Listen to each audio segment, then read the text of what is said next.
আপনার সহযোদ্ধা যারা যারা আসলে সমাবেশ স্থলে ককটেল বিস্ফোরণের সম্মুখীন হয়েছেন তাদের প্রতি সমবেদনা জানাচ্ছি। এবং একটা বিষয় একটু জেনে নিতে চাই, আপনি সেখানে ছিলেন কিনা এবং এখন পর্যন্ত কি কি তথ্য পাচ্ছেন? কারণ একটু আগে ছাত্রশক্তির যিনি সভাপতি তিনি একটা স্ট্যাটাস দিচ্ছিলেন এবং স্ট্যাটাসের শেষে তিনি লিখেছিলেন যে প্রোগ্রাম স্থলে আসলে লাইট বন্ধ করে দেওয়া হয়, অন্ধকার একটা পরিবেশ তৈরি করা হয়, তারপর ককটেল নিক্ষেপ করা হয়, ৩ জন আহত হয়।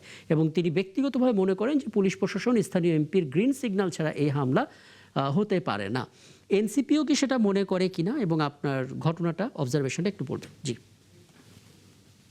ধন্যবাদ আপনাকে। আমার অত্যন্ত সম্মানিত সহ-আলোচক এবং আজকে যারা আমাদের দেখছেন সবাইকে সালাম এবং শুভেচ্ছা জানিয়ে শুরু করছি।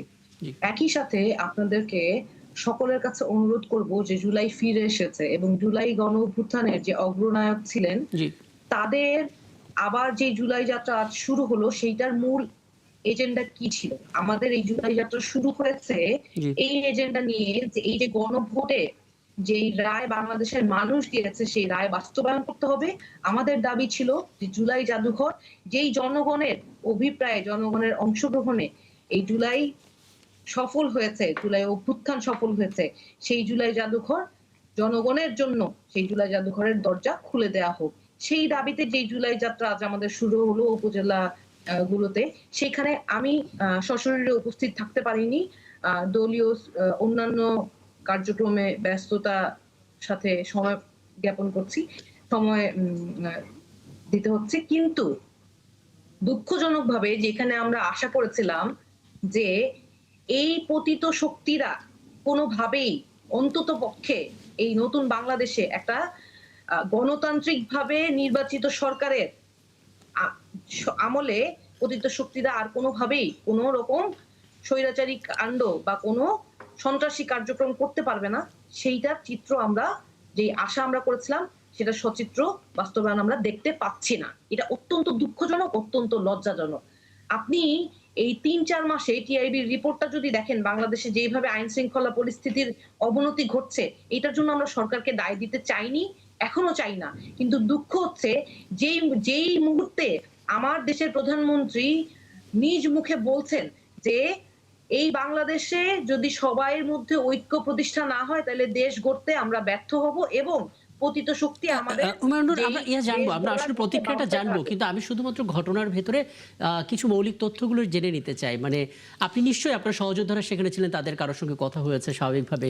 যে ৩ জন আহত হয়েছেন তাদের পরিচয় এটা একটু বলবেন, কি পরিমাণ আহত এবং এখন পর্যন্ত আপনারা কাউকে সন্দেহ করছেন কিনা, কি ধরনের আলাপ হয়েছে, ঘটনাটার মধ্যে থাকি, তারপর আমরা প্রতিক্রিয়াতে যাব। জি জি দেখেন, এই যে যখন আমাদের একজন এমপি প্রার্থী যিনি এই জাতীয় নির্বাচনে অংশগ্রহণ করেছেন সাভার থেকে, উনি এই সমাবেশে যখন বক্তব্য রাখছিলেন সেই সময় ওখানে আলোর যে ইলেকট্রিসিটি সাপ্লাই, সেই সাপ্লাইটা কমিয়ে দিয়ে ওখানে এই ধরনের একটা ককটেল বিস্ফোরণ ঘটানো হয় এবং ককটেল বিস্ফোরণের ঘটনা কিন্তু আজকে নতুন না। ওই ঘটনা আমাদের সাথে অভ্যুত্থানের পরবর্তী সময় থেকে এখন পর্যন্ত এই ধরনের ককটেল বিস্ফোরণের ঘটনা একাধিকবার হয়েছে এবং সেটা পতিত শক্তিই করেছে। ইন্টারিমের সময়ও হয়েছে, আমরা তখন তাদেরকেও প্রশ্ন করেছিলাম। প্রশাসন থাকা অবস্থায় এই ধরনের ঘটনা ঘটা, এইটা অত্যন্ত নিন্দনীয়। আমরা প্রথমে ঘটনার তাৎক্ষণিক মানে ওই মুহূর্তের আকস্মিকতায় আমরা বুঝতে পারিনি যে কতজন আহত হয়েছে। পরবর্তীতে ওই পরিস্থিতিতে ওই ধোঁয়া যখন গেল তখন আমরা দেখলাম যে কি ৩ জন ভয়াবহভাবে রক্তাক্ত আহত হয়েছে। মানে খুবই খারাপ অবস্থা, মানে মৃত্যু সজ্জায় না অবশ্যই, কিন্তু একটা ককটেল বিস্ফোরণ হয়ে কিছুদিন আগেও আমাদের পার্টি অফিসের সামনে আমাদের সদস্য সচিব আক্তার হোসেনের উপর যখন ককটেল হামলা হয় তখন উনার সাথে থাকা ৫-৬ জন যেভাবে আহত হয়েছে, আমি নিজে সেখানে উপস্থিত থেকে মামলাও করেছি। একজনের কানের পর্দা ফেটে গিয়েছিল, আজ পর্যন্ত উনি সেই কানে শুনতে পান না। এই যে বারংবার জুলাই অভ্যুত্থানের ফ্রন্টলাইনারদের সাথে এই ধরনের আচরণ করা হচ্ছে, আমরা তো প্রশাসনের কাছে আশা করি যে প্রশাসন অন্তত পক্ষে তাদের যেই সাধারণ মানুষের এবং জুলাইয়ের যারা পক্ষের শক্তি তাদের নিরাপত্তা নিশ্চিত করার জন্য কাজ করবে। প্রশাসন যদি তাদের ব্যর্থতা মানে তাদের যদি দায়িত্ব পালন করতে না পারে তাহলে তারা ব্যর্থতা স্বীকার করে তারা তাদের অবস্থান থেকে সরে আসুক, তারা জনগণের হাতে দায়িত্ব দিয়ে দিক। জনগণ প্রস্তুত আছে দেশের মানুষের এবং জুলাইয়ের অগ্রনায়কদের দায়িত্ব নেওয়ার জন্য। একটা বিষয় একটু বলবেন, মানে আপনি বলছেন প্রতীত শক্তি আসলে এই কাজটা করেছে, কিন্তু প্রশ্ন হচ্ছে একটা বড় সমাবেশী স্থল এবং আমরা জানি সাভারের থানা স্ট্যান্ডের পাশে এরকম ঈদগাহ মাঠটা বেশ পরিচিত, সেই জায়গাটাও বেশ বড়। সেখানে এরকম 9:30টার সময় লাইট বন্ধ করে দিয়ে আপনি বললেন যে সেই লাইটটা ইন্টেনশনালি বন্ধ করা হয়েছে, তারপর ককটেল বিস্ফোরণ হয়েছে। পতিত শক্তির এতটাই শক্তি যে এরকম জায়গায় এরকম বড় পরিবেশে লাইট বন্ধ করে জুলাই যোদ্ধা যারা কথা বলছেন তাদের উপরে এভাবে ককটেল নিক্ষেপ করতে পারে? মানে কিছু কি প্রশাসনের যদি সহযোগিতা না থাকে তাহলে কি এই ধরনের কাজ করা সম্ভব? আমরা তো মনে করি না যে প্রশাসনের সহযোগিতা ছাড়া পতিত শক্তি আমাদের উপর এভাবে হামলা করছে। শুনেন, আমাদের মতকে দমন করার জন্য যদি আপনারা খাল কেটে কুমির নিয়ে আসেন, সেই কুমির আপনাদেরকেই আগে কামড় দিবে। আমরা অভ্যুত্থানের শক্তি, আমরা শেখ হাসিনার গুলিকে ভয় পাই নাই। সুতরাং এই 2-4টা ককটেল আমাদেরকে দমিয়ে দিতে পারবে না। আমরা সফলতার সাথেই আমাদের অভ্যুত্থান সম্পূর্ণ করেছি এবং সফলতার সাথে আমাদের যে দাবি দেওয়া, সেই দাবি দেওয়ায় আমরা অটল থাকবো। আচ্ছা, আপনি বলছিলেন এর আগেও কিন্তু জি সার্জিস আলমের সভায় আপনি দেখবেন যে ওই এর আগে সার্জিস আলমের যখন নির্বাচনী সভা করতে, ওখানেও কিন্তু হ্যাঁ, এগুলো আমরা খবর পেয়েছি এবং আপনাদের বাংলা মোটরের সামনে, কার্যালয়ের সামনে বহুবার এরকম ককটেল বিস্ফোরণের খবর হয়েছে, আমরা সেগুলো কভার করেছি। সেখানে পরবর্তীতে প্রতিবাদ সমাবেশ হয়েছে, মশাল মিছিল হয়েছে, সেগুলো এই মুহূর্তে হচ্ছে, সেই খবরটা আমাদের কাছে আছে। আপনি যেগুলো বলছিলেন আমার সঙ্গে স্টুডিওতে আছেন, আগে জানিয়েছি বিএনপি দলীয় সংসদ সদস্য কামরুজ্জামান রতন এবং সিনিয়র সাংবাদিক সোহরাব হাসান আছেন, তারা হয়তো আপনার কাছে কিছু জানতে চাইতে পারেন। কিন্তু আমি আসলে জনাব কামরুজ্জামান রতন আপনাকে আমন্ত্রণ জানিয়ে একটা বিষয় একটু জানতে চাই। মানে পতিত শক্তির কথা আমরা জানি, কিন্তু সেই শক্তিটা এত বড় শক্তি যে আসলে তরুণদের সমাবেশী স্থলে এত বড় জায়গায় লাইট বন্ধ করে ককটেল নিক্ষেপ করে বলা হচ্ছে প্রশাসনের যোগসাজশ, ব্যাপারটিকে মানে এভাবে সম্ভব? পতিত শক্তির সঙ্গে প্রশাসনের যোগসাজশ থাকলে সেটা তো জানার কথা নানাভাবে, আসলে কিভাবে ব্যাখ্যা করবেন? ঘটনাটা খুবই দুঃখজনক, নিন্দনীয়, এবং আমি আমার দলের তরফ থেকে বলতে চাই এই ধরনের ঘটনার তদন্ত সাপেক্ষে নয়, ইমিডিয়েট আপনি যেটা বলেছেন এটা বিচার হওয়া উচিত। এখন পতিত স্বৈরাচার কতটুকু শক্তিশালী সেটা আমি মেজার করতে যাব না। বাংলাদেশ জাতীয়তাবাদী দলের এখন সরকারের দায়িত্ব কোথায়, কোন পর্যায়ে, কি পরিস্থিতিতে এই অ্যাটাকটা হলো, এর পিছনে কারা, সেটা পতিত স্বৈরাচার তার তো করতেই যাবে, কিন্তু নিশ্চয়ই সেটা জাতীয়তাবাদী দল প্লাস বিরোধী দলের যারা আছেন তার চেয়ে তো বেশি শক্তিশালী তারা না। প্রশাসনের কথা বলা হচ্ছে যে যোগসাজশ, মানে না, এই কথাটার সাথে আমি যোগসাজশ, এটা আমরা রাজনৈতিকভাবে এই কথাটা আমি বলে থাকি। যোগসাজশ শব্দটা কখন ইউজ হয়? যখন প্রশাসনের কাছ থেকে যারা যারা ওইখানে এফেক্টেড হয়, তারা যখন সাফিসিয়েন্ট বা যেটা পাওয়া উচিত ছিল ওই প্রোটেকশনটা পায়নি, তখনই এটাকে বলা হয় প্রশাসনের সাথে যোগসাজশ। এটা একটা কমন ওয়ার্ড আমি মনে করি।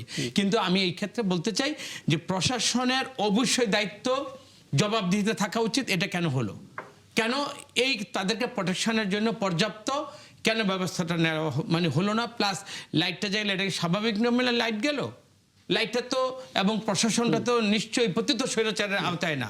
সুতরাং এটা আমি কেন তাদেরকে দোষারোপ দেবো? আমরা মনে করি প্রতিটা ঘটনাকেই এটা আমলে নেওয়া উচিত এবং এই ঘটনার জন্য যারা যে পর্যায় থেকে এটার সাথে জড়িত তাদের একেবারে আইনের আওতায় এনে দৃষ্টান্তমূলক শাস্তি দেওয়া উচিত। খুব স্পষ্ট কথা। আমি ছোট করে একটা, সোহরাব হাসান আপনি শুনলেন, পুরো ঘটনাটা জানলেন এবং এনসিপির বক্তব্য শুনলেন, সরকারের পক্ষ থেকে, বিএনপির পক্ষ থেকে, বিএনপি দলীয় সংসদ সদস্য এখানে আছেন, তিনিও তার জায়গা থেকে স্পষ্ট করে বলেছেন যে আসলে এটা খুব দ্রুত বিচার হওয়া উচিত। কিন্তু আপনার সাংবাদিকতার লেন্সে কি বলে, কেন ঘটলো, কিভাবে ঘটলো, কারা ঘটাতে পারে, মোটিভটা কি? না, প্রথমেই হুমায়রা নূরের প্রতি সংহতি জানাই, সহমর্মিতা জানাই যে এরকম একটি জুলাই অভ্যুত্থানের যারা অগ্রসেনানী ছিল তারা একটা কর্মসূচি পালন করেছে। গণতান্ত্রিক সমাজে, গণতান্ত্রিক দেশে তো সবার কর্মসূচি পালনের অধিকার আছে, যদি আইনি কোনো নিষেধাজ্ঞা না থাকে। এক্ষেত্রে কোনো আইনি নিষেধাজ্ঞা ছিল বলে জানি না। এখন বিষয়টি হচ্ছে যে এই অত্যন্ত দুঃখজনক ঘটনা, কিন্তু এই যে এই ঘটনার বাইরে পারস্পরিক যে অবিশ্বাস, সেটা কিন্তু একটা বড় শঙ্কার বিষয়। একটা দুর্ঘটনা হতে পারে, একটা হামলাও হতে পারে, সে কে করেছে এমনি পেশাদার দুর্বৃত্তও করতে পারে, আবার রাজনৈতিক শক্তি অপশক্তিও করতে পারে। কিন্তু যখন আমি মনে করি যে এর সঙ্গে সরকারের কেউ না কেউ জড়িত আছে, এর সাথে সরকারের সেখানকার স্থানীয় এমপির কোনো যোগসাজশ থাকতে পারে, প্রশাসনের থাকতে পারে, পুলিশের থাকতে পারে, তখন কিন্তু এটা এক ধরনের যারা মিছিল করেছে এবং যাদের নিরাপত্তা দেওয়ার কথা তারা এক ধরনের মুখোমুখি অবস্থানে আসছে। কারণ যেমন রতন ভাই বলেছেন যে এটি বিএনপির সাথে কোনো রকম সম্পর্ক নেই, বিএনপি এই ধরনের কাজে সহায়তা কোনো রকম সংশ্লিষ্টতা নেই বা সহায়তা করতে পারে না, কিন্তু তিনি কিন্তু এটাও বলেছেন এই প্রশাসনের দায় এড়াতে পারে না। এখন এর একটা সুষ্ঠু তদন্ত হওয়া দরকার। সুষ্ঠু তদন্ত হয়ে যারা কে করবে, প্রশাসনের মানুষই? যদি প্রশাসনের প্রতি বা আস্থা না থাকে বিচার বিভাগেও তদন্ত হতে পারে।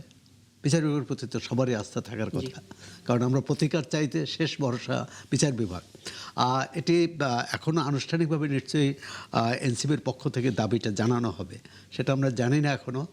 আর সেটা কি হয়, দ্বিতীয় হচ্ছে এর পুনরাবৃত্তি না ঘটে। যে ঘটনা ঘটেছে এটা ফেরত আনা যাবে না, এর জন্য দায়ী যারা তাদের বিরুদ্ধে ব্যবস্থা নিতে হবে। দ্বিতীয় হচ্ছে যে পরবর্তী তাদের কর্মসূচি তো সারা দেশে, পরবর্তী কর্মসূচির ক্ষেত্রে যাতে কোনো রকম বিশৃঙ্খলা না হয়, কোনো রকম বাধা না হয়, কোনো হামলা না হয়, সে ব্যাপারে প্রশাসনকে আরও বেশি সজাগ থাকতে হবে। এবং এনসিপির পক্ষ থেকেও কোথায় তারা কর্মসূচিটা কীভাবে নেবে স্থানীয় প্রশাসনকে জানানো, প্রশাসন, পুলিশ সবাইকে, সংশ্লিষ্ট সবাইকে জানানো। এবং এক্ষেত্রে স্থানীয় যে ক্ষমতাসীন দলের নেতৃত্ব তাদেরও কিন্তু একটা শেষ পর্যন্ত কিন্তু সরকারের উপরেই দায়টা পড়বে। যদি যে কোনো অঘটন যাতে না ঘটে, আমি মনে করি প্রশাসন, পুলিশের পাশাপাশি বিএনপির স্থানীয় নেতৃত্বেরও একটা দায়িত্ব আছে যে তারা যাতে এই কর্মসূচিটা সুষ্ঠুভাবে অনুষ্ঠিত হতে পারে সেই ব্যাপারে সজাগ থাকবে। কারণ কোনো অঘটন ঘটলে শেষ বিচারে কিন্তু সরকারের উপরই দায়। এটা আপনি যেটা বলছেন জনাব সোহরাব হাসান, সেরকমটাই হওয়া উচিত, সেরকমটাই ব্যাকরণ। কিন্তু বাংলাদেশের রাজনীতি তো ব্যাকরণ মেনটেন করা হয় না। আমরা দেখি মানে একই ঘটনার পুনরাবৃত্তি ঘটছে। এটা আপনি 15, 16, 17 বছরের রাজনীতির ইতিহাসে এটাই আমরা দেখতে পাচ্ছি। কোনো একটা রাজনৈতিক দলে যদি কোনো ঝামেলা হয়, কোনো সমাবেশী স্থলে প্রতিপক্ষকে প্রথমত সন্দেহ করা হয়, তারপর তার সঙ্গে প্রশাসনকে জুড়ে দেওয়া হয়, এরপরে গিয়ে সেটা নিয়ে একটা দাবির প্রত্যাশা করা হয়, একটা তদন্তের কথা বলা হয়, নতুন ঘটনা ঘটে। তাহলে জুলাইয়ের পর আমরা আসলে নতুন কি পেলাম? জুলাইয়ের পর তো এটা হওয়ার কথা না। 15 বছর যেভাবে চলছে সেভাবে যদি এখনও চলে, বা অন্তর্বর্তী সরকারের সময় আমরা অনেক ক্ষেত্রে দেখেছি কিভাবে অনিয়মকে প্রশ্রয় দেওয়া হয়েছে, কিভাবে মবকে প্রশ্রয় দেওয়া হয়েছে, কিন্তু তার পুনরাবৃত্তি তো আমরা চাই না। এটা বন্ধ করতে হবে। প্রথমত হচ্ছে যে রাজনৈতিকভাবে এনসিপির সাথে বিএনপির দূরত্ব থাকতে পারে, বা জামাতের সাথে বিএনপির দূরত্ব থাকতে পারে, এমনকি এনসিপির সাথে জামাতেরও দূরত্ব থাকতে পারে। রাজনৈতিকভাবে জনগণকে যার যার কর্মসূচি নেবে, যার যার কর্মসূচি জনগণের কাছে যাবে, কিন্তু এই সন্ত্রাসী ঘটনা কেন ঘটবে? একদম। আমাকে একটা বিরতিতে যেতে হবে ছোট করে। অ্যাডভোকেট হুমায়ুনুর, আপনি কি এটা জানেন যে এনসিপি নিজেদের মধ্যে কোনো তদন্ত করবে কিনা, নাকি সরকারের জন্য বসে থাকবে যে সরকার তদন্ত করে দেখবে ঘটনা কি ঘটেছিল? আপনারা নিজেরা করবেন কিনা, সেরকম কোনো উদ্যোগ নেবেন কিনা? দেখেন, এইখানে এই প্রশাসনের মধ্যে যে পতিত সরকারের কালো ছায়া এখনো বর্তমান আছে, সেটা আমি এটা শুনবো, শুধুমাত্র এটুকু আপনি বলেন, আমি বিরতি থেকে এসে পুরোটা শুনবো। শুধু এটুকু বলেন এরকম কোনো আলোচনা হচ্ছে কিনা আপনারা নিজেরা জানাচ্ছেন? আমরা সম্পূর্ণভাবে প্রশাসনকে এটার জন্য দায়ী করছি এবং প্রশাসনকে এটার দায়িত্ব নিতে হবে, এটাই আমরা দাবি জানাচ্ছি। অ্যাডভোকেট হুমায়ুনুর যেটা বলছিলেন সেটা মূলত এনসিপির সকল নেতাদের পক্ষ থেকে, সাংগঠনিকভাবে এনসিপির পক্ষ থেকে হয়তো বক্তব্যটা যে দায় সরকার এড়াতে পারেনি, দায় প্রশাসনকে নিতেই হবে। মানে প্রশাসন এবং পতিত শক্তি দুটোকে যদি একসাথে বলা হয় তাহলে তো একটা বড় প্রশ্ন ওঠে সরকারের দিকেই। আপনি যদি কোনো ব্যাখ্যা দেন। না, প্রশাসন কখনোই পতিত সরকার হতে পারে না এই মুহূর্তে। এটা আমি কখনই, এই যে হুমায়ুনুর আপার সাথে এটাকে আমি কখনই এক করব না। পতিত স্বৈরাচার, তার ষড়যন্ত্র কখনই থেমে থাকবে না, এটা মাথায় রাখতে হবে। এবং এইটার জন্য সবচেয়ে বড় যে জিনিসটা সেটা হলো আমাদের মধ্যে সরকারি বিরোধী দল যারা আমরা আছি সবাইকে একটা কমন একটা ঐক্যের মধ্যে থাকতে হবে যে এই ফেসিস্ট সবার জন্য ক্ষতিকর, গণতন্ত্রের জন্য ক্ষতিকর, দেশের জন্য ক্ষতিকর। এই জায়গায় তো আমাদের কোনো দ্বিমত নেই। এবং আমরা সংসদে পরস্পর, এই যে নাহিদ ইসলাম যে বিরোধী দলের, উনি যে আমাদের চিফ হুইপি, তো ওনার প্রতি যেটা হয়েছে বা ওনার পরবর্তী বক্তব্য যা শুনলাম, বক্তব্য একই, সেটা হলো যে এই জাতীয়তাবাদী দল আমাদের সরকার, এই সরকারের আমলে যে কোনো অকারেন্স ঘটলে সেটা আমাদের উপর দায় দেবে, এটাকে তো রাজনৈতিকভাবে এটাকে ট্রেডিশনালি কিন্তু ব্লেমটা হবেই, কিন্তু সেইখানে আমাদের ঘটনাটা ঘটলো এটা পুলিশ প্রশাসনের দায়। আমি এই কারণে প্রথমে বলতে চাই, যে কোনো জায়গায় নিশ্চয়ই আমাদের সরকার তো বসে থাকবে না, স্থানীয় পুলিশ প্রশাসনকে যারা এটার সাথে জড়িত তাদেরকে বলবে যে এটা কেন ঘটলো এবং এটার পিছনে কারা। নিশ্চয়ই ওই ব্যাখ্যাটা, আজকে যেহেতু ঘটনাটা ঘটলো, পুলিশের তরফ থেকে একটা ব্যাখ্যা আসবে। এই ব্যাখ্যাটা এবং এর দায় দায়িত্ব অবশ্যই আমাদের সরকারের। আমরা তো সরকারকে কখনো এই ধরনের কাজের প্রশ্রয় দিব না। এবং এইটা যেটা সৌরভ ভাই বলতেছিলেন, সৌরভ ভাই যেটা বলাটা, কখনোই এটা যেন এটা না হয় কখনোই। আজকে এটা হলো, আবার 7 দিন পরে যেটা বলতে তদন্ত হবে, তার মানে কি বাংলাদেশের মানুষকে এই ধরনের ট্রেডিশনাল যে এটা ব্যাড এক্সাম্পল, এটা থেকে আমাদের বেরিয়ে আসতে হবে। নাহলে জুলাই যোদ্ধা আমরা মুখে বলবো, আসলে ওই স্পিরিটটার প্রতি আমাদের মানে কেউই আমরা এটা ভ্যালুস দিলাম না, এবং এটার মর্যাদা যে না দিলে আমাদের ইন ফিউচারে আমাদের সবার জন্য কিন্তু একটা মানে আমাদের জাতির জন্য, গণতন্ত্রের জন্য কখনো একটা ভালো কিন্তু আমাদের কিন্তু সামনে বার্তা দেয় না। সুতরাং আমি মনে করি এই শ্রদ্ধাবোধটা এবং তাদের প্রতি সহমর্মিতা জানাচ্ছি, এবং এইটার আশু তদন্তের মাধ্যমে সত্যিকার অর্থে এটার মূল ঘটনার মধ্যে কারা জড়িত, পতিত স্বৈরাচারের সাথে যে একেবারে প্রশাসন জড়িত, এটা আমি কখনো বিশ্বাস করবো না। তাহলে তো আমার জাতীয় দলের সরকার থাকে কোথায়, তাহলে আমার স্বরাষ্ট্রমন্ত্রী থাকে কোথায়, আমি এটাই বলছি। সুতরাং এটাকে এক করে দেখাটা, এটা আমি হতে পারে এটা হিডেন তো অনেক কিছু থাকতো আমার মনের ভিতরে। আমি এখানে আসছি, আমার মনের ভিতরে কি আছে আপনি তো জানেন না, ডায়াগনস্টিক তো আপনার কাছে নেই, কিন্তু আমার জায়গা থেকে, এরা প্রশাসনের চেয়ারের জায়গা থেকে কোনো কারো গাফিলতি আছে কিনা আমি তদন্ত করে, বা ওইটা আমি যখন এটার মূলে যাব, বা এই ঘটনাটা যখন আমি বের করতে বলবো, আমাদের দল যখন বলবে, তখনই এটা বেরিয়ে আসবে কার দায়িত্ব ছিল এবং কে এটার সাথে নেগলিজেন্সি করে এটাকে বাড়তে দিয়েছে। সুতরাং এটা আমার ক্লিয়ার। আমি এটাকে সরকারের দায় দায়িত্ব এই কারণে আমি বলবো, রাষ্ট্রের দায় দায়িত্ব যে কোনো অকারেন্সের জন্য, এবং সরকার যে আন্তরিক, এই আন্তরিকতার যদি অভাব থাকে, তখন এই আমাদের নুরাপা যদি আমাদের কোনো ব্লেম দেয়, হুমায়রা নুরাপা, তখন সেটা আমরা অ্যাকসেপ্ট করবো, বা এটার প্রতিকারের মানসিকতা আমাদের যা যা পরবর্তীতে করা দরকার, নিশ্চয়ই সরকার আন্তরিক এবং সেটা করবে। আচ্ছা, জনাব সৌরভ হোসেন, আপনি আলাপে কিন্তু আছেন, যে কোনো প্রশ্ন আপনিও করতে পারেন। শুধু অ্যাডভোকেট হুমায়ুনুর, আপনার কাছে একটা বিষয় একটু জেনে নিতে চাই।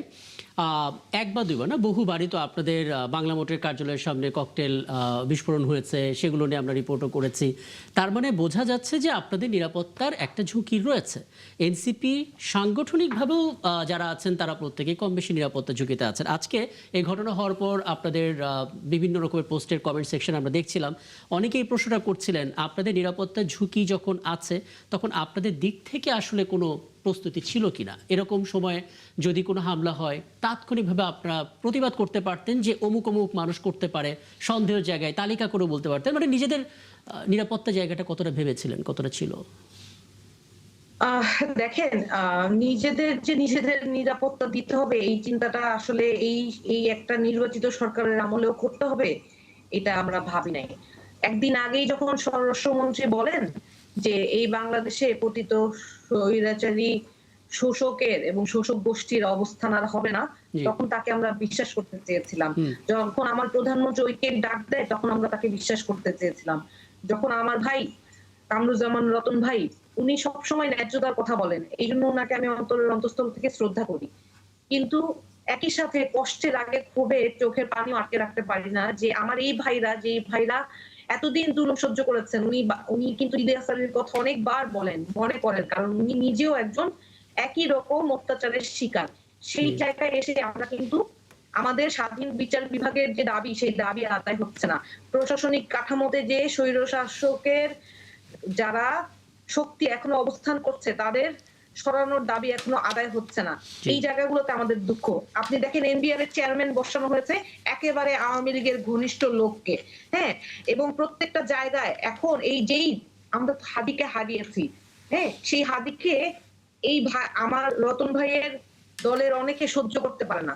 এইটাই তো দুঃখ। অথচ সেই হাদি কিন্তু কালচারাল ফ্যাসিজমের বিরুদ্ধে লড়াই করে গিয়েছে, হাদি তো মরেই গিয়েছে, সে তো আপনার ক্ষমতার ভাগ আর নিতে আসবে না। তাকে এখনো কেন সেই হাদিকে এখনো কিছু মানুষের চোখে বাঁধে, আমি বুঝি না। আচ্ছা, অ্যাডভোকেট হুমায়ুনুর, আমরা আজকের ঘটনা, মানে যে ফেলাশা দিনে যে ঘটনাটা আমরা ঘটতে দেখলাম, সেই জায়গা থেকে আপনার এই বক্তব্যটা আমরা মানে এইভাবে আমি তাহলে পিক করছি যে আপনারা আসলে নিজেদের নিরাপত্তা নিয়ে অতটা ভাবেননি, কারণ আপনারা সরকারের উপর আস্থা রেখেছিলেন, তাই তো? আমরা আমাদের নিজস্ব কর্মীদের দ্বারা বেষ্টিত ছিলাম। ওই অবস্থায় এটা প্রশাসনের দায়িত্ব, প্রশাসন ওয়াজ প্রি ইনফর্ম। আচ্ছা, বুঝতে পারছি, কিন্তু কিন্তু মুশকিল আমি হচ্ছে এই জায়গায় একটু বলি, হুমায়রা আপা, একটু আমাকে যদি দেন, জি জি একটু বলি। দেখেন, এই কিছুদিন আগে হাসনাত আব্দুল্লাহর উপর বিদেশে দেখেন এত একটা সভ্য সমাজ, এত ওয়েল প্রোটেক্টেড এবং আইন ওইখানে এত কিছু, তারপরে দেখেন যে পতিত স্বৈরাচার ওরা কিন্তু উৎপেতে থাকে। আমরা মনে করি আমরা যদি সবাই ঐক্যবদ্ধ থাকি এবং আমাদের জুলাই চেতনাকে যদি আসলে আমরা ধারণ করি, এটা যে মানে যখন যে অবস্থা হোক এটাকে প্রতিকার করতে হবে এবং এটার প্রতিকারের মানসিকতা আমাদের যা যা করণীয় সবাই মিলে আমাদের একসাথে করতে হবে। একটা জায়গায় আসলে কিন্তু এখনো যদি আমরা জিরো টলারেন্স না দেখাতে পারি, এখনো যদি না পারি, ধরেন আজকে যারা এই জুলাই যোদ্ধাদের ফ্রন্টলাইনারদের উপরে বারংবার আক্রমণ করে, তারা তো আপনাদের এই যারা নির্বাচিত সরকারের ক্ষমতার মসনদকেও নাড়িয়ে দেওয়ার ষড়যন্ত্র করবে। অ্যাডভোকেট হুমায়ুনুর, একটা তথ্য আপনাকে জানাই, একটা তথ্য যদি আপনি অনুমতি দেন একটা জানাই, সেটা হচ্ছে জুলাই যোদ্ধা তো আসলে এখন সব রাজনৈতিক দল যারা ঠিক এই মুহূর্তে দেশের স্বার্থে আছে, পার্লামেন্টে আছে, প্রত্যেকটা রাজনৈতিক দলের ভিতরেই জুলাই যোদ্ধা আছেন। তারা আছেন বলেই আসলে এই জুলাইটা হয়েছে, আমরা সেই জুলাইটার স্পিড ধারণ করার কথা বলতে পারি। কিন্তু আপনারা যখন বলছেন যে আপনাদের উপরে এরকম আক্রমণ হচ্ছে, ষড়যন্ত্র হচ্ছে, প্রশাসনের সঙ্গে প্রতীত শক্তি একটা অ্যালাইন করছে, সেখানে কিন্তু সরকারের পক্ষ থেকে কেন্দ্রীয় বিএনপির ভাইস চেয়ারম্যান শামসুজ্জামান দুদু তিনি বলেছেন যে সরকার এবং বিএনপির বিরুদ্ধেও অপপ্রচার চেষ্টা চলছে এবং তিনি সমস্ত নেতাকর্মীদের সতর্ক থাকার কথা বলছেন।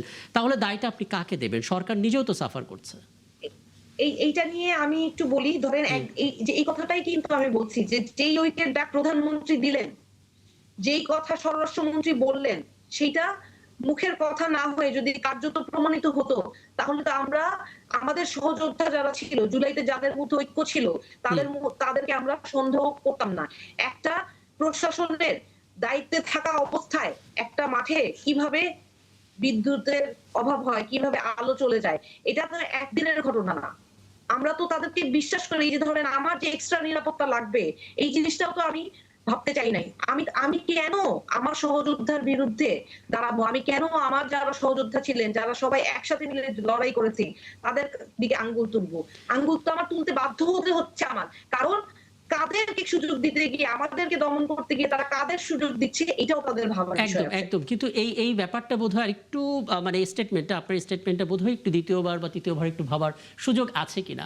মানে 15 বছর ধরে একটা দেশে যা চলেছে, 4 মাসও হয়নি একটা সরকার, আপনি কিভাবে ফিল করলেন যে দেশটা এতটা নিরাপদ হয়ে গেছে যে আপনাদের নিজেদের নিরাপত্তা আপনারা ভাববেন না, সরকারের উপরে ছেড়ে দেবেন? এটা আসলে সত্যি করে একটা প্রশ্ন করে বটে। যাই হোক, আমি 16 বছর পরে এই প্রথম একটা গণতান্ত্রিক প্রক্রিয়া নির্বাচন হয়ে একটা নির্বাচিত সরকার এসেছে। জি, বুঝতে পারছি। আমি আসবো, অ্যাডভোকেট হুমায়ুনুর আসবো। আমি একটু সরব হাসান, আপনি পুরো বিষয়টা শুনলেন এবং শুরুতে আপনি একটা আস্থাহীনতার কথা বলছেন। আপনি দেখতে পাচ্ছেন খোদ সরকার এবং বিএনপি রাজনৈতিক দল হিসেবে বলছে যে তাদের বিরুদ্ধে অপপ্রচারের চেষ্টা চলছে, ষড়যন্ত্র চলছে, মানে নেতাকর্মীদের সাবধান হতে বলছেন, সতর্ক থাকতে বলছেন। এনসিপিরও ঠিক একই অবস্থা, সেখানে যারা জুলাই যোদ্ধা আছে তারা আনসেফ ফিল করছেন। মানে একজন আরেকজনকে আস্থাহীনতার জায়গা মনে হয় কিনা? আজকে আপনার টেলিভিশনে আরেকটি শিরোনাম এখানে আছে, সংস্কার বাস্তবায়ন না করায় বিএনপি জাতির সাথে বেইমানি করছে। আমার হাতে আছে, এটা নিয়ে আলাপ করবো। জি, এবং আরো বোধহয় কি কঠিন হ্যাঁ, কারণ শব্দ আজকে ব্যবহার করেছে। গাদ্দারি, হ্যাঁ। বেইমানি। জি, আচ্ছা, এখন কথা হচ্ছে যে এই যে জুলাই অভ্যুত্থানের যারা অংশীদার, জি, এনসিপি অংশীদার, বিএনপি অংশীদার, জামাত ইসলামী অংশীদার, বাম ছাত্র সংগঠনগুলো অংশীদার, মানে ফ্যাসিবাদের দোসররা ছাড়া বা ফ্যাসিবাদ ছাড়া সবাই এর অংশীদার। কিন্তু আজকে তারা এতটা বিভক্ত কেন? এতটা পরস্পরকে অবিশ্বাস করছে কেন? এতটা পরস্পরের মুখোমুখি দাঁড়িয়েছে কেন? সুতরাং এই যে সাভারের ঘটনাটি শুধু আইনশৃঙ্খলাজনিত বিষয় নয়, এটি হচ্ছে এই রাজনৈতিক যে নিম্ন চাপের বহিঃপ্রকাশ। যদিও সেটি হওয়া উচিত না। এখন যদি এরকম রাজনৈতিক অভিমত আসে যে এনসিপি মনে করে যে বিএনপি জুলাই সনদ টনদ কিছু বাস্তবায়ন করবে না, তারা তাদের মতো দেশ শাসন করবে বা আগের ফ্যাসিবাদী কায়দায় শাসন করবে, তাহলে তো তাদের প্রথম কর্তব্য বিএনপির বিরুদ্ধে দাঁড়ানো। আবার বিএনপি যদি মনে করে, যেটি আর বিএনপির ভাইস চেয়ারম্যান শামসুজ্জামান দুদু বলছেন যে বিএনপি এবং সরকারের বিরুদ্ধে অপপ্রচার এবং এর বিরুদ্ধে একটা, তার মানে তো হচ্ছে ষড়যন্ত্র তত্ত্ব কিন্তু ইতিমধ্যে মাঠে গড়িয়েছে। হ্যাঁ, এখন তাতে সবচেয়ে লাভবান হবে কিন্তু পতিত সরকার, অতীতের সরকার, যে সরকারকে আপনারা গণ অভ্যুত্থানের মধ্য দিয়ে বিতাড়িত করলেন যে দলকে, সেই দল তো এই মারামারি দেখে, এই হানাহানি দেখে এবং পরস্পরের অবিশ্বাস দেখে তারা তো উৎসাহিত হবেই, কিন্তু সেটি কি করা উচিত? এখন এই যে জুলাই সনদ বাস্তবায়ন করছে কি করছে না, এবং পদযাত্রাটাও কিন্তু জুলাই সনদ বাস্তবায়নের, জুলাই জাদুঘর খুলে দেয় এবং জুলাই জাদুঘর খুলে দেওয়া, এবং সেটা বোধহয় 5 আগস্ট। প্রশ্নটা জুলাই সনদ না, প্রশ্নটা গণভোটের রায়। আচ্ছা, গণভোট, জুলাই সনদ, আচ্ছা গণভোট, সাংবিধানিক আদেশ এবং জুলাই জাদুঘর খুলে দেয়া, এটাও ছিল পদযাত্রার দাবি। সাংবিধানিক আদেশ এবং গণপরিষদ না, সংবিধান সংস্কার পরিষদের সদস্য হিসাবে শপথ নেওয়া। এখন বিএনপি তো একটা অবস্থান নিয়েছে, এনসিপি এবং জামাত ইসলাম একটা অবস্থান নিয়েছে। এখন এই যে রাজনৈতিক সমস্যাটা, এটা কিভাবে সমাধান হবে? একটা হতে পারে যে হ্যাঁ, পদযাত্রা করে সরকারকে বাধ্য করা যে গণভোটের রায় বাস্তবায়ন করতে হবে। আরেকটা হতে পারে আলোচনার মধ্য দিয়ে এটা একটা সমঝোতায় পৌঁছানো, কিন্তু সেই লক্ষণ দেখছি না। সংসদের 2টি অধিবেশন শেষ হয়ে গেছে, বিএনপির পক্ষ থেকে সংবিধান সংশোধন একটা কমিটি গঠনের ঘোষণাও দেওয়া হয়েছিল, বিরোধী দল এটি রাজি না। তারা বলছে যে আমরা সংশোধনে রাজি না, সংস্কার করতে হবে। এখন এটা সমাধানটা কিভাবে হবে?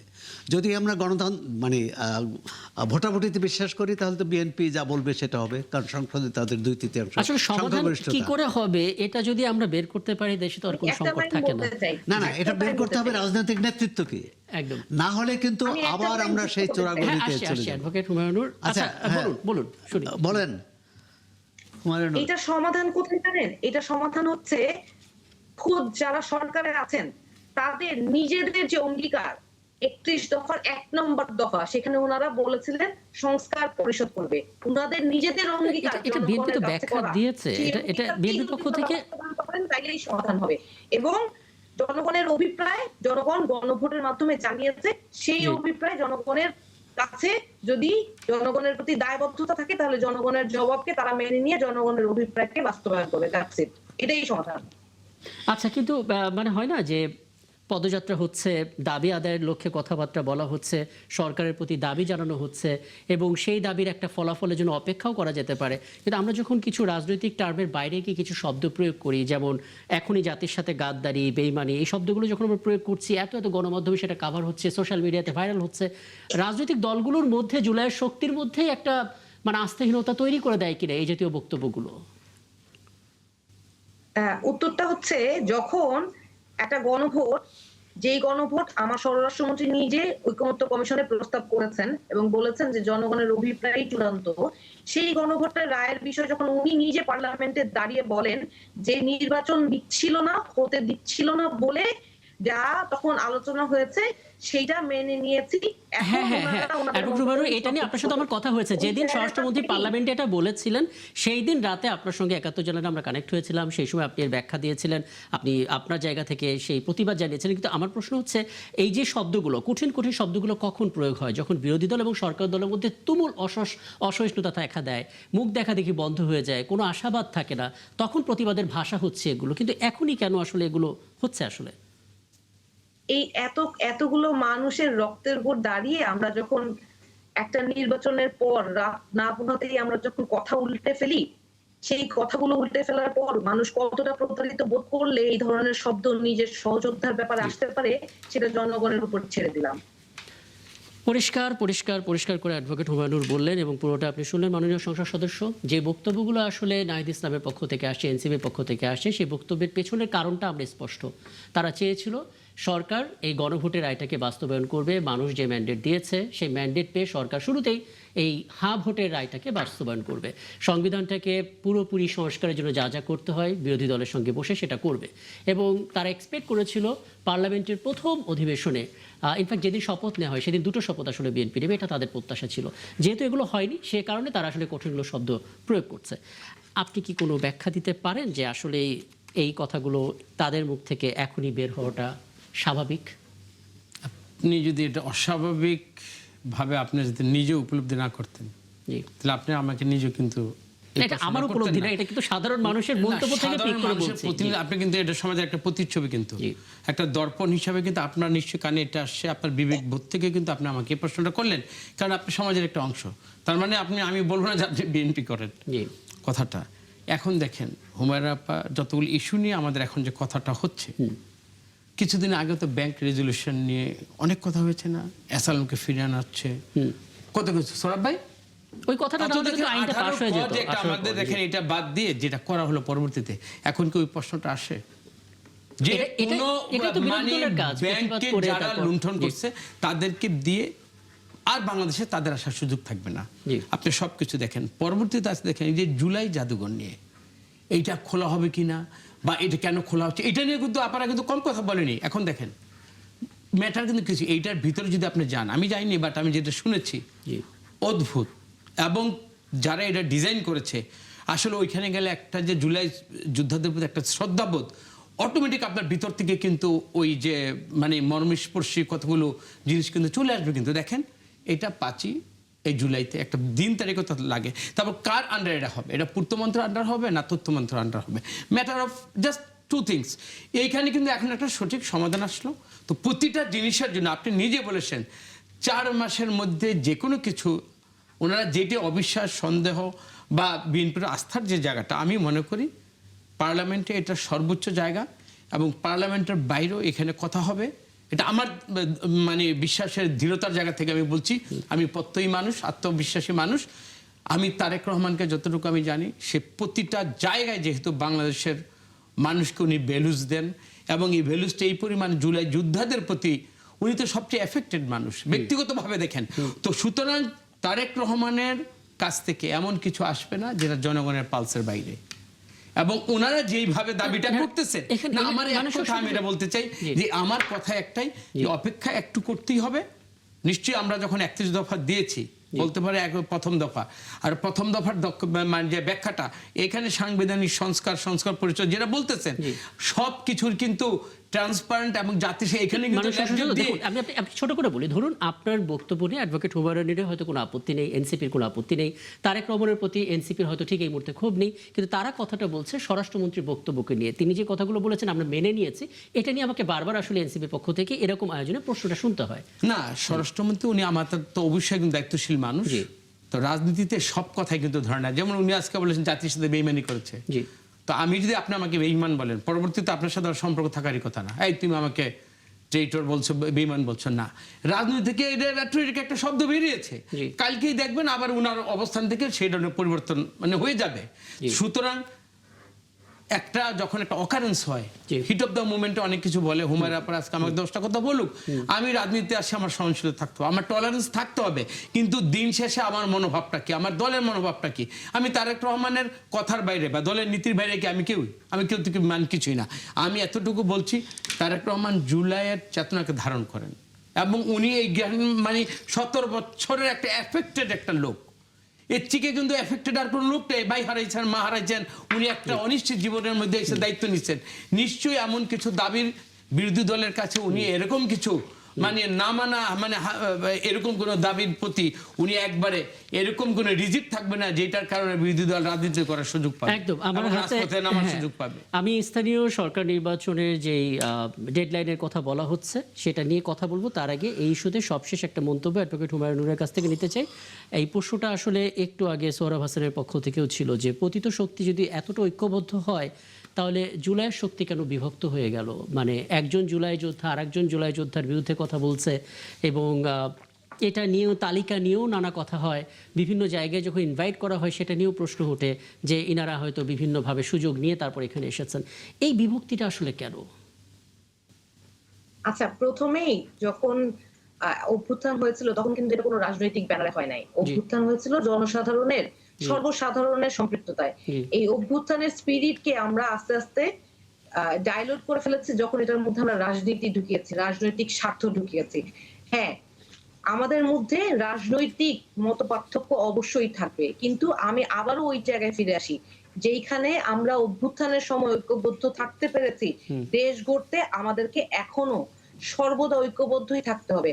আর যারা বলছেন যে পতিত শক্তি ঐক্যবদ্ধ বা শক্তিশালী, এটা একদম ভুল কথা। তারা শক্তিশালী হইলে 2-3টা ককটেল ফুটাইতো না, এই বিচ্ছিন্ন ভাবে হামলা করতো না। না, তারা শক্তিশালী না, ঐক্যবদ্ধতার কথা বলা হচ্ছে এই অর্থে, যেটা হচ্ছে আপনাদের দিক থেকে এটা এসছে যে তারা আসলে যোগ সাজসে এই কাজগুলো করছে।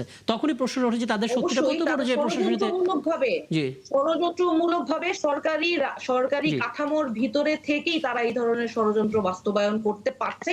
কেন পারছে, কিভাবে পারছে, সেইটা দমন করতে আমার সরকার কি ব্যবস্থা নিবে এবং কত দ্রুততার সাথে নিবে, সেই জায়গাটায় কি কাজ করছে সেটার জবাব আমরা চাই। অনেক ধন্যবাদ, অনেক ধন্যবাদ। আরেকটা বিষয় নিয়ে একটু আলাপ করতে চাই এবং সৌরভ হাসান, আপনাকে এই তথ্যটা একটু জানিয়ে রাখি। যে দিনটা আমরা ফেলে এলাম সোমবার, সেই দিনেই আসলে আমাদের যারা নির্বাচন কমিশন কভার করেন সেই রিপোর্টার্সের একটা সংগঠন আছে, reporters forum for election and democracy, RFED। তারা ফল উৎসবের আয়োজন করেছিলেন। সেখানে নির্বাচন কমিশনার এসেছিলেন, স্থানীয় সরকার নির্বাচন নিয়ে কথা বলেছেন, ধারণা দিয়েছেন যে আগামী অক্টোবরে, এখন থেকে মাস তিনেক পরে নির্বাচনটা করার পরিকল্পনা আছে এবং সরকারের সঙ্গে সমন্বয় করে আলোচনা করা ছাড়া ইসির পক্ষে ঘোষণা করা সম্ভব না। বাস্তব কারণে বলা হচ্ছে ইউনিয়ন পরিষদ এবং পৌরসভা নির্বাচনটা আগে হওয়া উচিত, কারণ এই দুটো আগে না হলে উপজেলা পরিষদ নির্বাচনটা কনস্টিটিউট হয় না। যে কারণে সবার আগে ইউপি নির্বাচন, দেন হচ্ছে পৌরসভা, তারপর উপজেলা এবং সিটি কর্পোরেশন আলাদা করে হতে পারে। সিদ্ধান্তগুলো কেমন মনে হচ্ছে? এই লাইনটা একটু ব্যাখ্যা দেওয়া যায় কি, যে সরকারের সাথে অনেক বিষয়ে সমন্বয় করে বা আলোচনা করা ছাড়া এখন ইসির পক্ষে ঘোষণা করা সম্ভব না? না, স্থানীয় সরকার নির্বাচনের ক্ষেত্রে একটা বিধি, মানে কিছু আছে যে স্থানীয় সরকার মন্ত্রণালয় বা সরকার, জি তাদের মতামতের একটা গুরুত্ব আছে।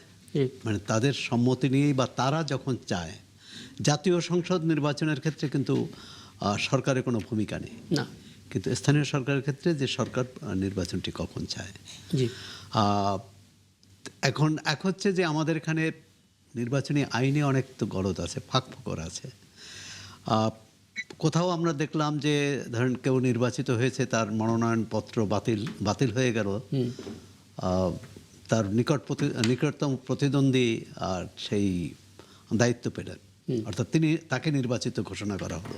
কিন্তু আবার অনেক ক্ষেত্রে দেখলাম যে সেটি করা হচ্ছে না। এইখানে যেটা বিষয় হচ্ছে নির্বাচনটি কেমন হবে, কিভাবে করা হবে। এখানে সরকার মানে প্রশাসন এবং সরকারি দলের কতটা প্রভাব থাকবে। এই নির্বাচনটি কিন্তু নির্দলীয়, এখানে দলের কোনো ভূমিকা থাকার কথা নয়।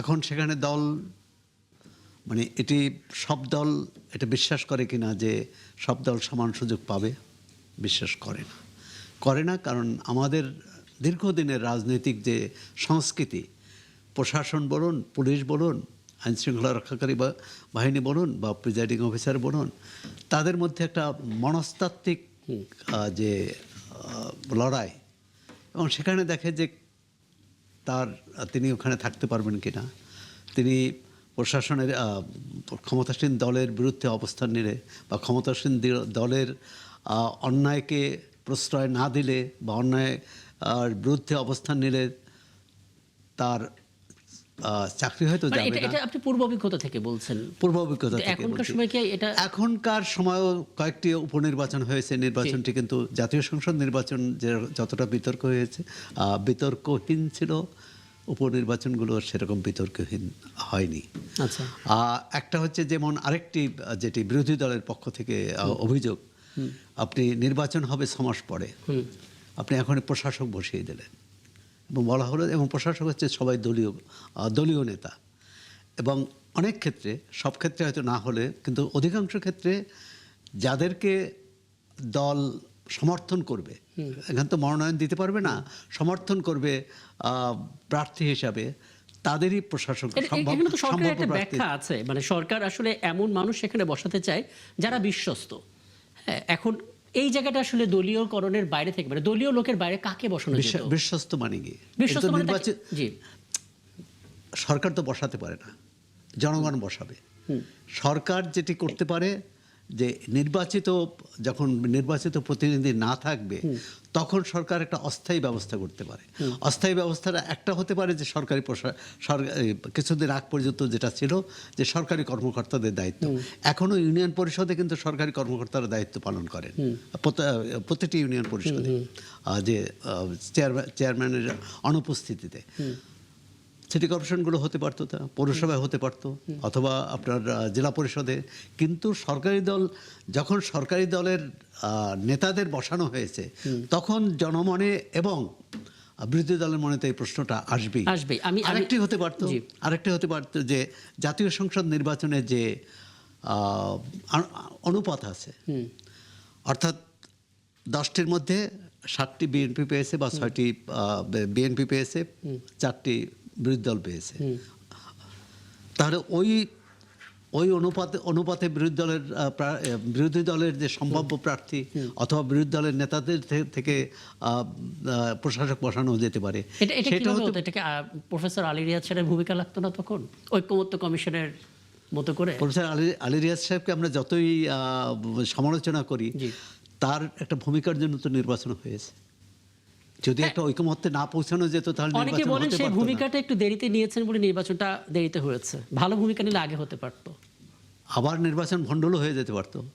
এটা নিয়ে বিতর্কে একটু শেষটা আপনি অনেকগুলো পয়েন্ট বলেছেন, সেগুলো নিয়ে একটু মাননীয় সংসদ সদস্য একটু ব্যাখ্যা তো জানতে চাই। আমি শিওর এটা অ্যাডভোকেট হুমায়ুনের পক্ষ থেকেও এই প্রশ্নটা হয়তো থাকবে যে 6 মাস আগেই কেন সরকার তার দলীয় লোকদেরকে প্রশাসক হিসেবে বসালো গুরুত্বপূর্ণ সিটি কর্পোরেশনগুলোতে, বিশ্বস্ত আস্থাভাজন যারা আসলে ক্লিন ইমেজের তাদেরকে নিয়েই বসানো হয়েছে, এরকম নানামুখী কথা আমরা শুনেছি। কিন্তু আপনার কি মনে হয় আমাদের দেশের কোনো সরকারই তো এতটা কনফিডেন্স দিতে পারেনি বিরোধী দলকে যে বিরোধী দল বিশ্বাস করে নেবে যে সরকার যা করবে সেটাই ঠিক? একে ব্যক্তিগতভাবে আমার যেহেতু একটা মুন্সিগঞ্জ 3 আসনে আমার ওখানে ইউনিয়ন পরিষদের চেয়ারম্যান, তাদের উপর দেখেছি, প্লাস আমার যে উপজেলার যে প্রশাসক বসিয়েছে, সব জায়গায় কিন্তু পক্ষে বিপক্ষের আমার 2টা রেজাল্ট। ভুক্তভোগী হিসাবে আমি বলি, যাদেরকে প্রশাসক বসিয়েছি তাদের ব্যাপারে এখন কথা উঠছে এবং প্রমাণিত। আমি তো ডিটেলস এখন বলবো না। আবার যেখানে ধরেন আপনার ইউনিয়ন পরিষদে একজন চেয়ারম্যান, তাকে বাদ দিয়ে অন্য যাকে দেওয়া হয়েছে, সে ওই আগের পতিত সরকারের ওই আওয়ামী লীগের একজন মেম্বারকে দায়িত্ব দেওয়া হয়েছে। আলটিমেট কি হলো? আমার প্রভাব মুক্ত হলো না। তো আমার যাকে আমি বসাবো, এই যে একটা ইন্টারিয়াম একটা সময়ের মধ্যে আমি যাদেরকে বসালাম, সত্যিকার অর্থে এই সেবাটা জনগণ মানে পাইলো কিনা, এইটা আমার দেখভালের বিষয়। আর একেবারে ধরেন 32টা বা 33টা এরকম প্রশাসক এই সরকার বসিয়েছে, মানে করবোটা কি?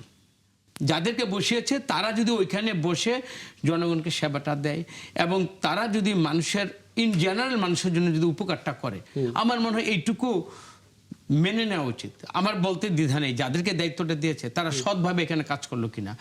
তারাও কিন্তু এক এক জায়গায় হয়তো কেউ নমিনেশন পাওয়ার যোগ্যতা তারা রেখেছিল, অনেককে আমরা জানি তারা এমপি হওয়ার মতো তাদের যোগ্যতা ছিল। যাদেরকে বসিয়েছে তাদের থেকে জনগণ সত্যিকার সেবাটা পাইলো কিনা, তারা দুর্নীতির ঊর্ধ্বে থাকলো কিনা, এবং এই 6 মাসের জন্য তারা যে কষ্টটা করছে, আমি তো যদি বলি রিওয়ার্ডেড, মানে তা কিন্তু আমি করেছে আমার সরকার, সেটা কিন্তু আপনি এটাকে দোষ ধরতে পারবেন না। দোষ ধরবেন তখন যদি এইটাই বসে পরবর্তী নির্বাচনে তারা যদি প্রভাবিত করে, ওইখানে আমাদের মানে টুটি চেপে এটা ধরা উচিত। এবং এইখানে বলবেন যে এটা থেকে না, যখন ওই ব্যক্তিটা যখন ইলেকশনটা করবে, ধরুন আমার এখানে উত্তরের একজন সিটি কর্পোরেশন, সে তো তার পদে থেকে তো ইলেকশনটা করবে না, এবং সে যদি প্রভাবিত করে ওই জন্য নির্বাচন কমিশন দায়ী থাকবে। এবং নির্বাচন কমিশনকে আমি যত কথাই বলি, হ্যাঁ সরকারের পুলিশ বা একটা সাপোর্ট তো লাগবে, লজিস্টিক সাপোর্টের জন্য সরকারের অবশ্যই দায়বদ্ধতা থাকবে, কিন্তু নির্বাচন কমিশন যে একটা ইন্ডিভিজুয়াল বডি এবং নির্বাচনকে শান্তিপূর্ণ এবং অবাধ করার জন্য দেখুন, মানে হ্যাঁ আপনি যাদেরকে বলছেন তারা যোগ্যতা সম্পন্ন মানুষ, অভিজ্ঞ মানুষ, তাদেরকে এখানে বসানো হয়েছে। কিন্তু বিরোধী দলের মধ্য থেকে কি এমন কোনো অভিজ্ঞ মানুষ পাওয়া গেল না যাদের উপরে আস্থা রাখতে পারতো সরকার? এই প্রশ্নটা হয়তো তাদের দিক থেকে আসতে পারে। ওইটা যদি আমরা করা হতো, এখন অবিশ্বাসে অনাস্থার কোথা থেকে দেখেন, যখন ডেপুটি স্পিকার বলা হলো, ওই জায়গা থেকে কিন্তু একটা অনৈক্য বা মানে অনাস্থার জায়গায় কিন্তু ওখানে হয়েছে। আপনি দেখেন এই যে ইন্টারিম গভর্নমেন্টের সময় যাদেরকে দেওয়া হয়েছিল, 2 অংশে তো দেওয়া হয়েছিল, তাদের কি ওরকম একটা রেপুটেশনটা কি ওরকম আমরা ভালো বলতে পারবো? যারা পরীক্ষিত, খোদ আমাকে তো আপা মানে বলতে দ্বিধা নেই যে এলজিআরডি যিনি দায়িত্বে ছিলেন, ওনার বিরুদ্ধে সজীব ভুইয়া, আপনাকে উনি বলুক যে আমি কিন্তু সত্যকে সত্য বলবো। আসিফ এনসিপির সজীব ভাইয়ের যতটুকু বিরুদ্ধে অভিযোগ বদনাম ছিল। হয়েছে সজীব ভুঁইয়ার জন্য হয়েছে, কিন্তু এটা- এবং সজীব ভুঁইয়ার কারণে দক্ষিণ সিটি কর্পোরেশনে যতদিন যা হয়েছে জি। তার ইনার ইন্টারেস্ট, এবং এটা সবচেয়ে বেশি এনসিপিকে ড্যামেজ করেছে ওনার একটা ইমেজের কারণে। আমার বলতে দ্বিধা নেই, যে ভালো তাকে ভালো বলবো। এই আবুল হাসনাতের জন্য আমার মানে বলতে মাথা উঁচু করে ওদের জন্য কথা বলতে হয়, সার্জিসের জন্য মাথা উঁচু করে কথা বলতে ইচ্ছে করে আমারও, কিন্তু সবাই কিন্তু সমান কাজটা করেন নাই। এনসিপির মধ্যে থেকেও যারা যেই কাজটা করছেন তাদেরকে আমরা সাধুবাদ জানাই, এবং তারা এই জাতির এবং আজকের গণতন্ত্রের উত্তরণের জন্য তাদের যে অবদান, এটাকে অস্বীকার করে তো গণতন্ত্রের আমি তো মানে আতুর করে এখনই মানে চলে যাবে। আমরা তাদেরকে আপহোল্ড করে এবং তাদের কাছ থেকে একটা ভালো একটা সুশাসনের আশা করব, এবং দৃঢ়প্রত্যয়ী মনোভাব গণতন্ত্রের জন্য, জাতির জন্য আমরা অবশ্যই হুমায়রা আপা যারা যারা আছে এইখানের মধ্যে, যারা ওনাদেরকে নিয়ে আগামী বাংলাদেশ গঠিত হোক, এটা আমরা মনে প্রাণে আমরা চাই। আপনারা চান এবং বিরোধী দলও হয়তো এমন চমৎকার সমাধানও চায়, কিন্তু বাস্তবতা হচ্ছে যে তেমনটা হচ্ছে না, যে কারণে সে অনাস্থা জায়গাটা আসলে বাড়ছে। আমি অ্যাডভোকেট হুমায়ুনুর আপনার কাছে আসবো, ছোট্ট একটা বিরতি। অ্যাডভোকেট হুমায়ুনুর, একটা বিষয় একটু মানে কমিটমেন্টের মতো করে যদি আপনি বলেন, যেহেতু এই স্থানীয় সরকার নির্বাচনগুলোকে বলা হচ্ছে দলীয় প্রভাব মুক্ত রাখা, সেই জায়গা থেকে আসলে যিনি নির্বাচনে আসবেন তিনি আসলে রাজনৈতিক প্রভাব থেকে, দল থেকে কতটা প্রভাব মুক্ত থাকতে পারেন, এবং একটা আস্থার জায়গাটা তো খুব গুরুত্বপূর্ণ স্থানীয় সরকার নির্বাচনের ক্ষেত্রে। সেই আস্থার মধ্যে একটা ফারাক আমরা দেখতে পাই, যেটা সিনিয়র সাংবাদিক সোহরাব হাসান বললেন। কোনো সাজেশন এবং কোনো কমিটমেন্ট? জি। এখানে আসলে শুধু আস্থার সংকট এরকম না, এখানে কার্যকারিতার জায়গা থেকেই আসলে সংকটটা তৈরি হয়েছে। জি। প্রশাসন থেকে যেরকম ধরেন যেই জায়গায় প্রশাসক বসানো হয়েছে, প্রশাসক কারা? ভাই বললেন যে একেবারে যোগ্য ব্যক্তিরা। একজন এমপি নির্বাচন করে তিনি নির্বাচনে জনগণের ভোট না পেয়ে, জনগণের সমর্থন না পেয়ে হেরে গিয়েছেন, তাকে আপনি প্রশাসক হিসেবে বসিয়ে দিলেন। তাহলে যার কাছে জনগণের সমর্থন নাই তাকে আপনি ফ্যাসিলিটেট করলেন যাতে সে আবার করে জিতে আসতে পারে। তো এই যে মানুষের নরমাল টেন্ডেন্সি কি, মানুষ দেখে যে ক্ষমতাবান কারা, তারা আমাদেরকে সার্ভ করতে পারবে। এই যে আপনি ইমপ্রেশন ক্রিয়েট করলেন, এই যে স্থানীয় সরকার নির্বাচনে প্রভাব বিস্তার করবে না, এটা তো বিএনপির নিজস্ব ম্যান্ডেট। দুঃখ লাগে ওই জায়গায় যখন বিএনপি বারবার নিজের নিজস্ব ম্যান্ডেটের বাইরে গিয়ে প্রস্তাবনা দেয়, কাজ করে। তো ওই জায়গাগুলোতে ওনারা যদি সতর্ক হতেন তাহলে আমরা এই প্রশ্নটা করতে পারতাম না। ডেপুটি স্পিকার নিয়ে কথা এসেছে, দেখেন ডেপুটি স্পিকার বলেন বা বিভিন্ন প্রতিষ্ঠানে সরকারি দল এবং বিরোধী দল সম্মিলিতভাবে বিভিন্ন পদ পদবি পাওয়ার যে আলাপটা এসেছে, এই জায়গাটায় আমাদের প্রস্তাবনাটা হচ্ছে আগে আপনি কাঠামোর পরিবর্তন করতে হবে সাংবিধানিক ভাবে। আপনি যেইভাবে এখানে ওখানে ভাগাভাগির কমিটি করতে চাচ্ছেন বা যেখানে যেখানে আমাদেরকে দেওয়ার কথা প্রস্তাব করছেন, এই প্রস্তাব তো আমরা রাজি না। কারণ আপনি মূল কাঠামো পরিবর্তন না করে আমাকে যেইভাবে আপনি এই প্রস্তাব দিচ্ছেন যে এখানে বসেন ওখানে বসেন, এভাবে হয় না। এবং স্বরাষ্ট্রমন্ত্রী যেভাবে কিন্তু সেই কাঠামোর কথা হুমায়ুনুর, একটু আপনি যে কাঠামোর পরিবর্তনের কথা বলছেন, আপনি যে নির্দিষ্ট করে বলতেন যে কোন জায়গাটা সেই কাঠামোর পরিবর্তনের কথা, এবং সেটা পরিবর্তনের আগ পর্যন্ত চলবে কি করে? ধরুন সেটা পরিবর্তন হওয়া যদি 3 মাস দেওয়া হয়, তাহলে 3 মাসের নগরপিতা কি হবে আসলে?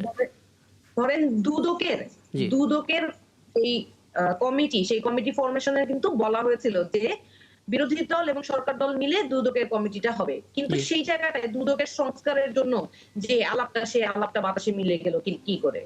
যদি ওইটার আলাপটা পার্লামেন্টে ডিসকাস হয়ে ডিসিশনটা মেক করা হতো, তাহলে কিন্তু দুদক এখন পর্যন্ত অভিভাবকত্বহীন ভাবে থাকতো না। আজকে দুদকের চেয়ারম্যান নাই, কমাস হয়ে গেছে। দেখেন এই জায়গায় আমাদের প্রশ্ন। আমি যেখানে কাজ করি, আমি তো একজন আইনজীবী।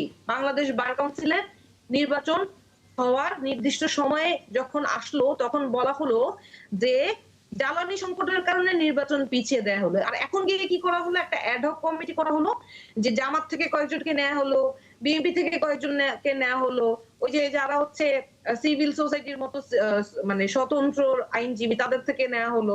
এইভাবে করে একটা অ্যাডহক কমিটি করা হলো। তাহলে বুঝতে পারছি আপনি ছোট করে হুমায়ুনুর, স্থানীয় সরকার নির্বাচনে আস্থাহীনতার কারণগুলো, সেই সচিবালয় কোথায়? জি, অনেকগুলো প্রশ্ন করেছেন, এর উত্তর যদি একটু জনাব কামরুজ্জামান নতুন আপনার কাছ থেকে পাওয়া যায়।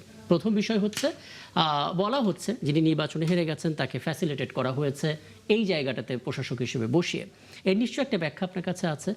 দ্বিতীয় অংশে যেটা বলা হচ্ছে, রাজনৈতিক দল হিসেবে বিএনপি যেই জায়গাটাতে সবচেয়ে বেশি প্রভাবমুক্ত রাখার কমিটমেন্ট করেছিল স্থানীয় সরকার নির্বাচনে, সেটা রাখতে পারেনি। এটাও বিএনপির দিক থেকে আসলে ব্যর্থতা বলে মনে করে এনসিপি। একটু যদি ব্যাখ্যা দেন ছোট করে দুটো বিষয়। প্রথম যে প্রশ্নটা উনি যেটা আপনি উত্তরটা চাইলেন, ফ্যাসিলিটেট করা হচ্ছে নির্বাচনে পরাজিত ওকে সরি প্রশাসক হিসেবে বসানো। আপনি দেখেন, প্রথমে বলেছি কিন্তু আমি মানে আমার উত্তরে কিন্তু প্রথমটা বলেছি কেন তাদেরকে করা হয়েছে। ধরেন আমি সংসদ সদস্য, সবাইকে কিন্তু এটা করা হয়নি। যেইখানে যতজনকে করা হয়েছে আপনারা জিজ্ঞেস করেন, ওইখানে কি 5,000 2,000 ভোটে ফেল করেছে। তার মানেটা কি? তাদের কিন্তু একটা সংখ্যাগরিষ্ঠ একটা মানুষের একটা মতামত ছিল। আপনি যেটা বলেছেন কাউকে না কাউকে দিয়ে এটা 4 মাস 6 মাস, আমার এই এখন যদি অক্টোবর যে ইলেকশনটা হয়, আমি কাকে দিয়ে রাষ্ট্রটা চালাবো?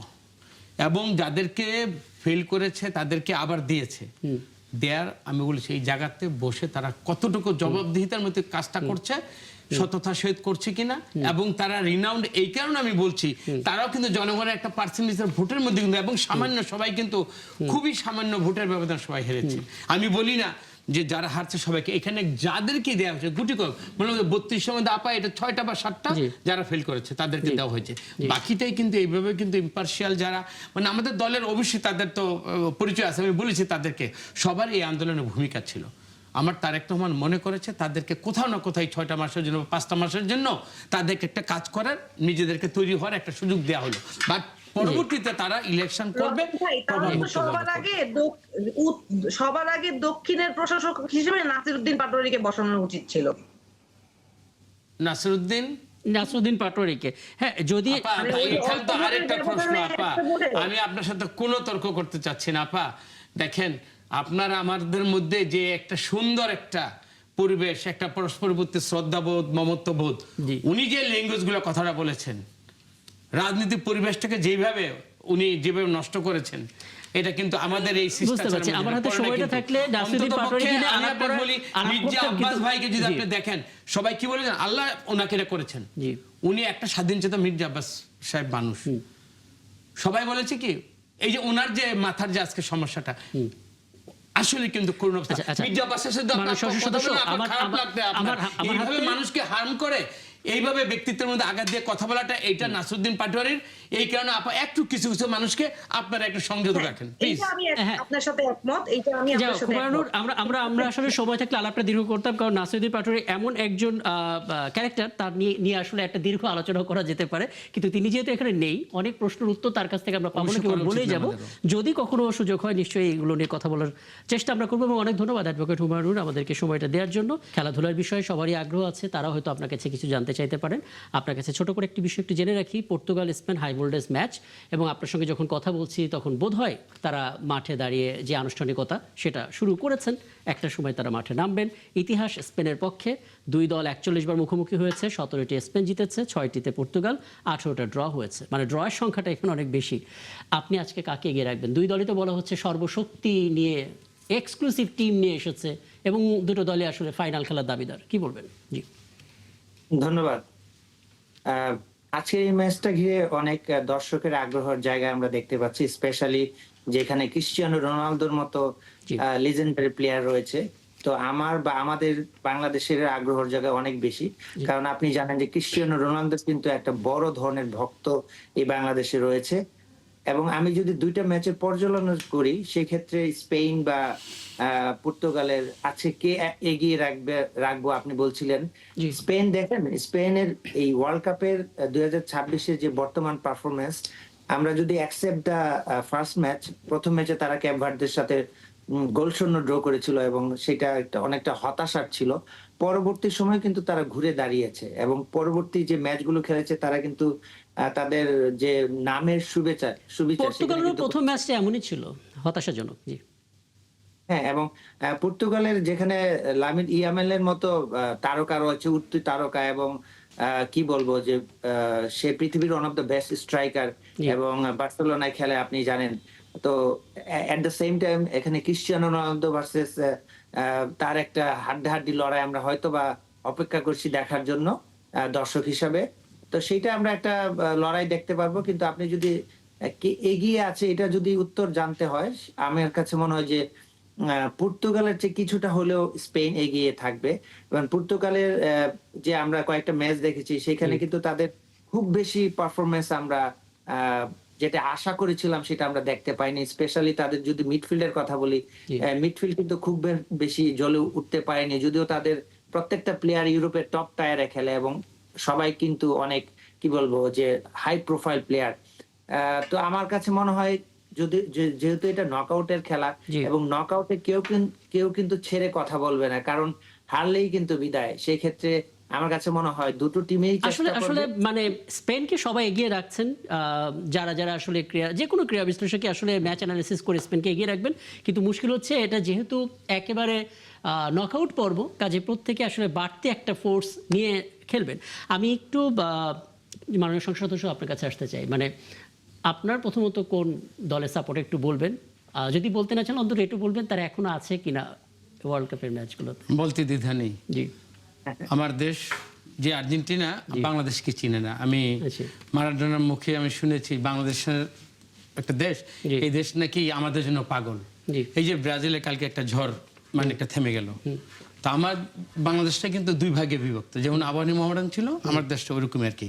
ব্যক্তিগতভাবে আমি ম্যারাডোনা এবং এখন তো লিওনেল মেসিকে আমি অবশ্যই মানে আউট অফ মানে অল কোশ্চেন, তাকে তো আমি ওইভাবেই মেধাবী মনে করি, আমি তাকে সাপোর্ট তো করবই।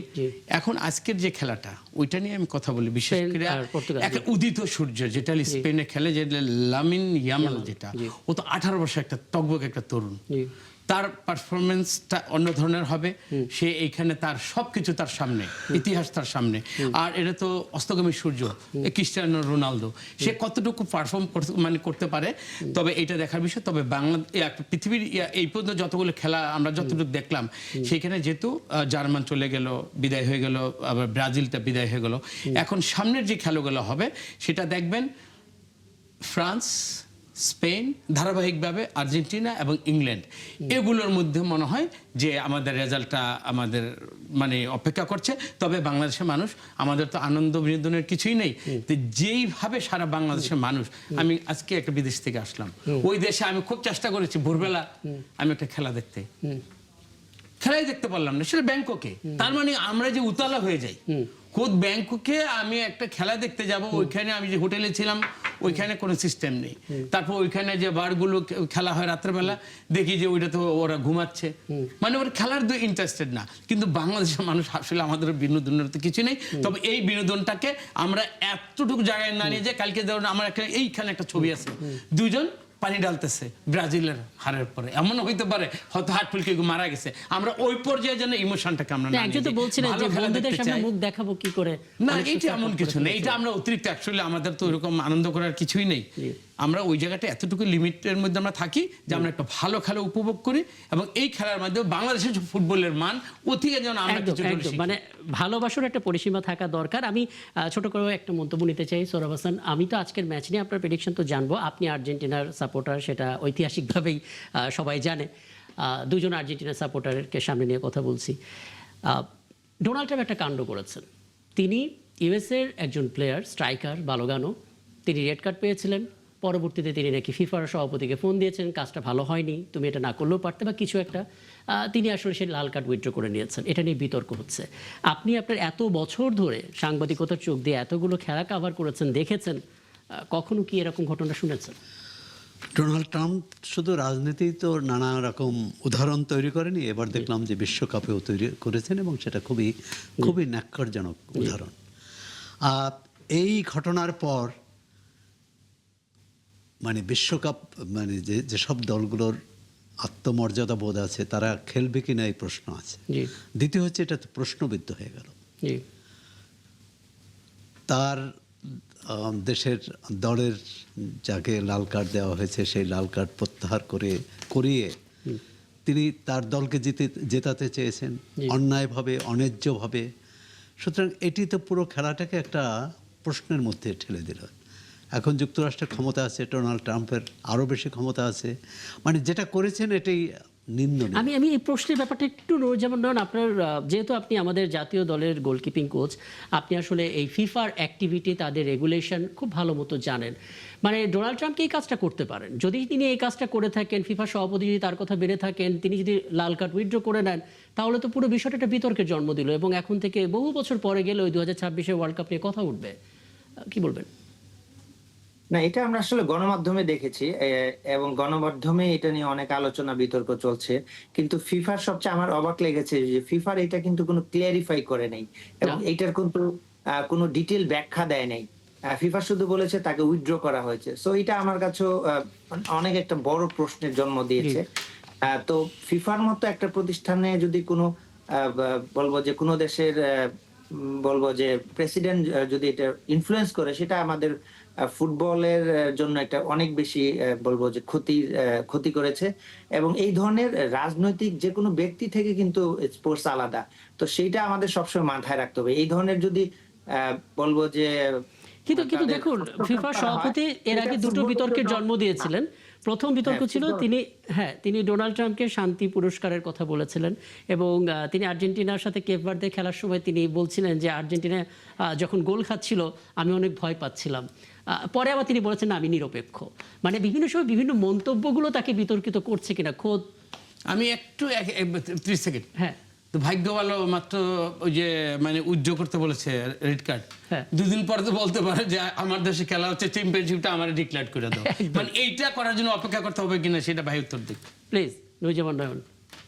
না, এইটা তো পাগলামি ছাড়া কিছুই না। এখানে আসলে ডোনাল্ড ট্রাম্প তো পুরো পৃথিবীব্যাপী বিতর্কিত একজন মানুষ আমি বলবো। তো আসলে এই স্পোর্টসে আসলে তার ইনভলভমেন্ট এই ধরনের হওয়া উচিত না, এবং আমি বলছি ফিফার যে প্রেসিডেন্ট আছে ওনারও অ্যাকসেপ্ট করা উচিত না এই ধরনের বক্তব্য। তো আমরা চাই যে ফুটবল একটা সুস্থ বিনোদনের মাধ্যমে, এখানে দলমত নির্বিশেষে সবকিছুর বাইরে শুধু ফুটবলই থাক, এখানে কোনো রাজনৈতিক ব্যক্তিত্ব বা অন্য কোনো মাসেল একদম এই প্রত্যাশা নিয়ে আজকের 71 জেলাটা শেষ করি, যেহেতু রাত প্রায় 1টা বেজে গেছে, একটু পরে খেলা শুরু হবে। এবং আপনাকে অনেক ধন্যবাদ, আপনার সবাইকে ধন্যবাদ আমাকে সময়টা দেওয়ার জন্য। দর্শক আপনাদেরকেও ধন্যবাদ। আগামীকাল দেখা হবে নতুন ইস্যু নিয়ে 71 জানালে। থাকবেন আমাদের সঙ্গে।